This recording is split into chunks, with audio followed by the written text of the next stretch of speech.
സ്പോയിലൊന്നും ആക്കണ്ട.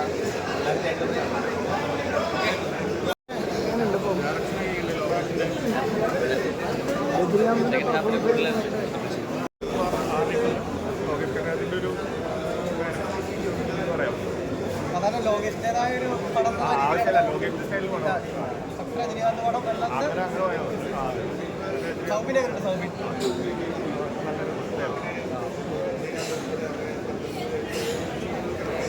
സൗബിൻ്റെ ആണെങ്കിലും എൻട്രി മാസം വേറെ ലെവൽ തന്നെയാണ്. നമ്മൾ പിന്നെ സെക്കൻഡ് ഹാഫ് കണ്ടാൽ ഫിനിഷ് പറയാൻ പറ്റത്തുള്ളൂ. രജനീകാന്ത് ഇങ്ങനെ മൊത്തത്തിൽ വെയിറ്റിംഗ് ആണ് നമ്മൾ പിന്നെ സെക്കൻഡ് ഹാഫ് കണ്ടാൽ നമുക്ക് തന്നെ ഒരു ഫിനിഷിംഗ് ഫോക്കസ് ആയിട്ട് നിൽക്കുന്ന സിനിമ തന്നെയാണ്.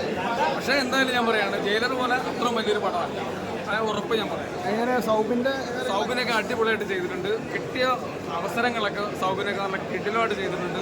അഭിനയത്തിലാണെങ്കിലും രജനീകാന്ത് ആണെങ്കിലും നാഗാർജുനാണെങ്കിലും സത്യരാജ് ആണെങ്കിലും ഫസ്റ്റ് ഹാഫിലെല്ലാം നല്ല അടിപൊളിയായിട്ട് വന്നിട്ടുണ്ട്. പക്ഷേ സെക്കൻഡ് ഹാഫിലേക്ക് എന്തോ സസ്പെൻസ് കൊടുപ്പിച്ചിട്ടുണ്ട്. അനുജുവിൻ്റെ മ്യൂസിക് അടിപൊളിയായിട്ടുണ്ട്. നമുക്ക് ഇനി സെക്കൻഡ് ഹാഫിലേക്ക് കൂടെ ഫൈനലിൽ വന്നെങ്കിലാണ് നമുക്ക് മ്യൂസിക്കിനെ ഒരുപാട് നമുക്ക് പറയാൻ പറ്റുള്ളൂ.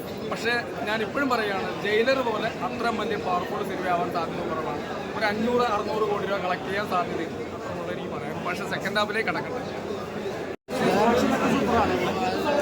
മേക്കിങ്ങൊക്കെ അടിപൊളിയാണ്. പക്ഷേ സൗബിൻ്റെ പ്രകടനം നമുക്ക് അത്ര തോന്നുന്നില്ല. കാരണം വിനായകൻ്റെ ഒന്ന് അകലത്തെത്തിയില്ല.